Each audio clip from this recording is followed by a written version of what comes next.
Hey everybody, this is Daryl at hudsonscustommachining.com. This is part 2 of the GE Pancake repair. We've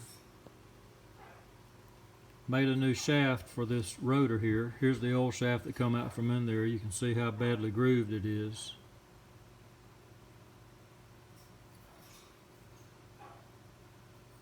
So we've made the new shaft. Got the shaft in there, got it indicated in, running nice and true. And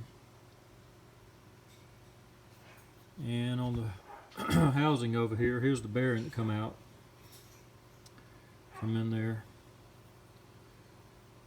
Pretty badly egg-shaped, as you can see. So we've got the new bearing in there. Everything looks nice. And this one is a done project. It'll be going out to the customer in the next mail run. Alright, y'all take care.